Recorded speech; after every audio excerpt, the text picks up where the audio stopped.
امام غزالی رحمۃ اللہ علیہ کے حوالے سے جب ہم کانورزیشن کرتے ہیں تو تین طرح کے علوم ہیں جو کسی بھی مذہب میں ہو سکتے ہیں. صحیح. ایک ہوتا ہے فقہ، لا، ایک ہوتا ہے علم الکلام، تھیولوجی، اور ایک ہوتا ہے علم روحانیت. اس کو مسلمان تصوف کہتے ہیں، باقی جگہوں پر وہ مسٹسزم ہے، واٹ ایور جو بھی اس کا نام آپ دے لیں. امام غزالی کا کارنامہ یہ ہے کہ تھیولوجی، علم الکلام، فقہ یعنی آپ کا لا، اور علم روحانیت، تینوں کا سنتھسس کر کے ایک ہولسٹک پکچر آپ کے سامنے پیش کرتے ہیں. امام غزالی کو ایک مینٹل کرائسس شروع ہو گیا. انہوں نے کہا کہ اس وقت جو میں پڑھا رہا ہوں، جو علوم و فنون کی میں بات کر رہا ہوں، یہ علم میری زبان پر تو ہے مگر یہ میری کیفیت نہیں ہے، یہ میرا حال نہیں ہے. جب میں پڑھاتا ہوں لوگ میں اس لیے پڑھاتا ہوں، میری موٹیویشن کیا ہے کہ لوگ مجھے بڑا عالم کہیں، لوگ مجھے حجت الاسلام کہیں، لوگ مجھے ٹائٹلز دیں. میں خدا کے لیے نہیں پڑھا رہا، میں دین پر چل رہا ہوں تو میکینیکلی چل رہا ہوں. میں ان ریچولز کی بات کر رہا ہوں تو ایز اے ربوٹ کر رہا ہوں. ہمارے ساتھ موجود ہیں ریسرچ اسکالر ہیں سید فہد علی کاظمی صاحب. ویلکم کرتے ہیں فہد صاحب، کیسے ہیں؟ الحمدللہ، آپ لوگ خیریت سے؟ الحمدللہ. Again the weather is beautiful in Lahore. داتا کی نگری بڑی خوبصورت لگ رہی ہے. جب بھی آپ آتے ہیں ویدر بیوٹیفل ہوا ہوتا ہے. الحمدللہ. اور اس کی ایک وجہ یہ بھی ہے کہ کیونکہ ہم اللہ والوں کا ذکر کر رہے ہیں تو اللہ تعالیٰ کا کچھ فضل و کرم شامل حال رہتا ہے، اور ہم دیکھتے ہیں کہ کتنی خوبصورتی اور کتنی وہ ایک جاذبیت آ جاتی ہے. اچھا، آج ہم امام غزالی کے اوپر بات کر رہے ہیں، اور امام غزالی اسلامک تاریخ میں ایک بہت بڑا روشن ستارہ ہے. اور یہ بڑا ہی انفارچونیٹ ہے، ہمارے یہاں پاکستان کے اندر ایک روش نکل پڑی ہے کہ ہم اپنے ہیروز کے اوپر چڑھ دوڑتے ہیں، جی، اپنے اسلاف کے اوپر چڑھ دوڑتے ہیں. اور یہ ہم کیوں کرتے ہیں کہ بھائی اگر میں کہوں گا جی رومی کیا چیز ہے، غزالی کیا چیز ہے، خواجہ صاحب معین الدین چشتی کیا ہیں، تو میں در حقیقت اپنی برتری ثابت کرنا چاہتا ہوں کہ میں بہت بڑا ہوں. لیکن میرے کہنے سے اور میرے یوٹیوب پہ کسی کو ریفیوٹ کرنے سے یہ بڑے بڑے علم کے جو جبل ہیں ان کی ذات پر ذرہ برابر بھی فرق نہیں پڑتا.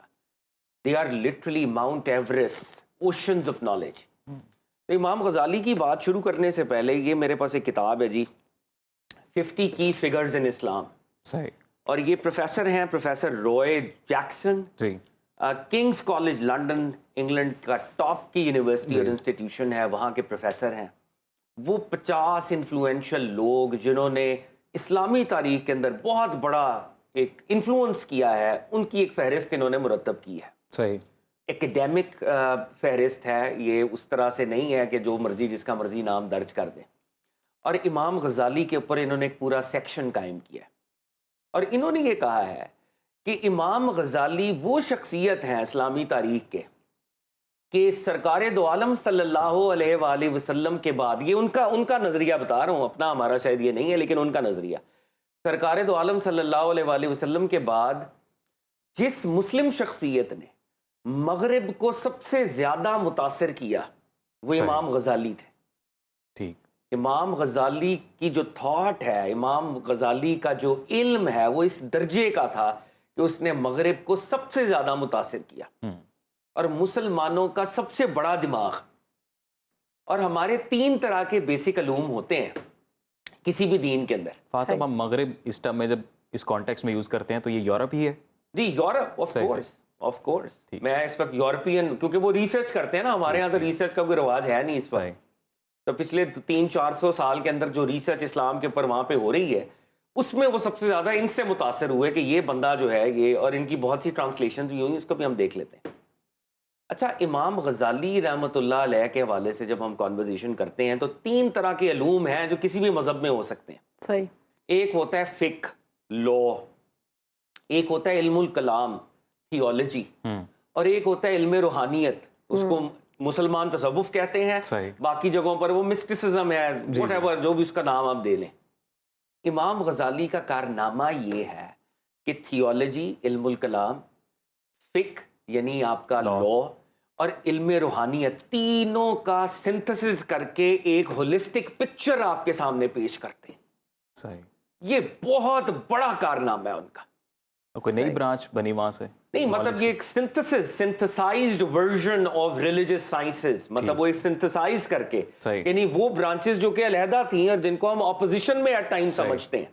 और आजकल भी प्रॉब्लम ये है कि जब मैं फिक्र का लेंस लगाता हूँ तो मैं तसव्वुफ के खिलाफ हो जाता हूँ, मैं जब तसव्वुफ का लगाता हूँ तो मैं फिक्र के खिलाफ हो जाता हूँ, जब मैं इल्मुल कलाम का लेंस लगाता हूँ तो मैं दोनों के, असल में तीनों अलूम तो दीन से ही फूट रहे हैं ना, उनके पीछे दीन है, तो उनका सिंथेसिस करके दिखाना बहुत बड़ा कारनामा है, और ये आपने करके दिखाया। इमाम गजाली जो थे ईरान में पैदा हुए थे, ईरान का शहर है तूस में आप पैदा हुए 1058 में, और आपकी उम्र महज 51 या 55 साल थी। आपने 400 किताबें कम से कम लिखी हैं जो आपसे एट्रीब्यूटेड है। हम 400 किताबें शायद पूरी जिंदगी में पढ़ते नहीं हैं, वो 400 लिख गए, और उनमें से जो 3-4 किताबें हैं वो तो मास्टरपीसेस हैं, जिनके ऊपर हम अगर वक्त हुआ तो आज क्विकली बात भी करेंगे। आपकी जो इनिशियल एजुकेशन है वो ईरान का शहर है नेशापुर जी, नेशापुर में आपकी एजुकेशन हुई। उस दौर में अब्बासी खुलफा नॉमिनली वो ऑपरेट कर रहे थे और सल्जूक्स आ गए थे, और सल्जूक्स की हुकूमत थी, तो निज़ामुल मुल्क एक बड़ा वजीर था वहाँ पे। होता ये था कि बाज़ औक़ात बादशाहों से ज़्यादा वज़रा ताकतवर हो जाते थे, सही, तो वो समझ लें कि उनका वज़ीर आज़म था, वो बादशाह से भी ज़्यादा ताकतवर था, और वो इल्म व फजल को बड़ा पेट्रनाइज करता था।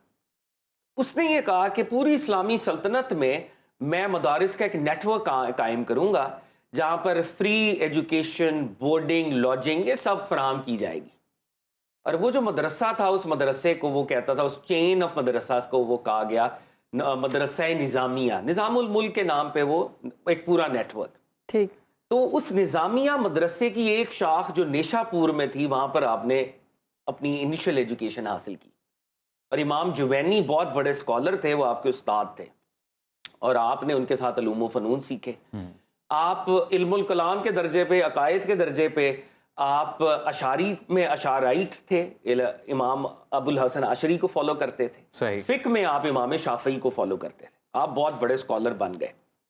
अब आप बगदाद आ गए, और बगदाद में जो निज़ामिया, बगदाद उस दौर का कैपिटल था, तो वजीर वो जिसने ये नेटवर्क बनाया था उससे डायरेक्ट रवाबित आपके हो गए, and he was in his late 20s और early 30s, and he rose to become a shining star, और उसने उस वक्त इनको प्रोफेसर ऑफ थियोलॉजी लगा दिया निज़ामिया मदरसे बगदाद के अंदर। अब इमाम गजाली का एक आलिम के तौर पे, एक थियोलॉजन के तौर के ऊपर पूरी दुनिया के ऊपर शोरा हो गया।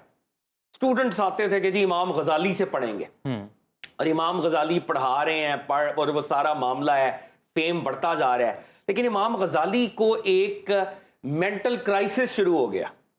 उन्होंने कहा कि इस वक्त जो मैं पढ़ा रहा हूं, जो उलूम व फनून की मैं बात कर रहा हूं, ये इल्म मेरी जबान पर तो है, मगर ये मेरी कैफियत नहीं है, ये मेरा हाल नहीं है।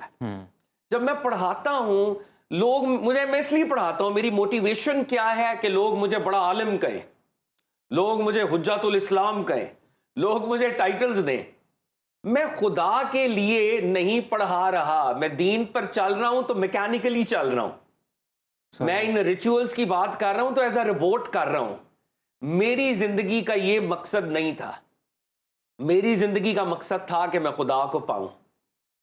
अब ये जो आपका एक मेंटल क्राइसिस शुरू हुआ है, रोज क्लास में जाते हैं, और ये आपने खुद लिखा है अपनी ऑटोबायोग्राफी के अंदर, क्लास में जाते हैं और दिल में आता है कि यार ये तो रोबोटिकली पढ़ा रहा हूं, ये जो पढ़ा रहा हूं इसके ट्रू मीनिंग्स तो मुझे पता ही नहीं है, ये क्या है। ये एक क्राइसिस था। इन्होंने कोशिश की कि वो रिज़ाइन करें और वो बगदाद को छोड़ दें, और रेजिग्नेशन एक्सेप्ट हो नहीं सकता था क्योंकि वो जो उस दौर का वजीर था, जो टॉप के लोग थे, वो उनको जाने ना देते।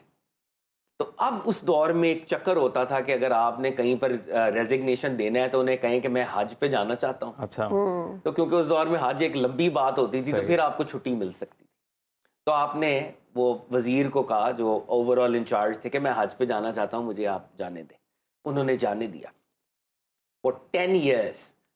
अब इमाम गजाली जो हैं एक आम इंसान की तरह अपने फेम को उन्होंने पीछे रखा कि दुनिया को ना पता चले मैं कौन हूँ, अबू आमिद गजाली, वो पीछे चला गया, और एक आम आवारा गर्द की तरह, सालिक की तरह आपने ट्रैवल करना शुरू किया, और आपने हज किया, आप मक्का गए, मदीना गए, और आप पर फिर कोई स्पिरिचुअल कैफियत हुई। जनाब इब्राहीम अलैहिस्सलाम का जो मज़ार पुरनबार है वो हेब्रोन आजकल के वो इजराइल के कंट्रोल में है। तो आप पैलेस्टाइन गए, फिर आप बैतुल मक़दस गए, आप मस्जिद अक्सा के अंदर फॉर मंथ्स रहे। वहाँ पे आज भी वो हुजरा मौजूद है जहाँ पर इमाम गजाली मौजूद थे। और अब इमाम गजाली की ट्रांसफॉर्मेशन हुई और इमाम गजाली बहुत से, उन्होंने कहा कि मैंने जितने भी स्कॉलर्स हो सकते हैं, इल्मुल कलाम के स्कॉलर्स, फुक़हा, मुहद्दिसीन, उस दौर में बातनी एक मूवमेंट थी, वो इन सब को मैंने इन्वेस्टिगेट किया है, मगर हर किसी के ज़बान पर इल्म है, इल्म उनका हाल नहीं है। एक तबका है जिनका इल्म उनका हाल है और वो अरबाब सूफिया हैं। और इमाम गजाली की ट्रांसफॉर्मेशन हुई और इमाम गजाली 10 साल पूरे आलम इस्लाम में फिरे और उसके बाद आप एक सूफी स्कॉलर के तौर पर सामने आए। सही। और अब आप वापस आए। इमाम गजाली की जो 400 किताबें हैं, इनमें जो सबसे बड़ी किताब है जिसको वेस्ट भी कहती है इट्स अ मास्टरपीस, वो अहयाए उलूमुद्दीन है। और अहयाए उलूमुद्दीन के ऊपर मैं अलहदा से हम बात आने वाले दिनों में, मैं चाहूंगा कि एक दिन हम इस पे बात करें कि ये किताब क्या है।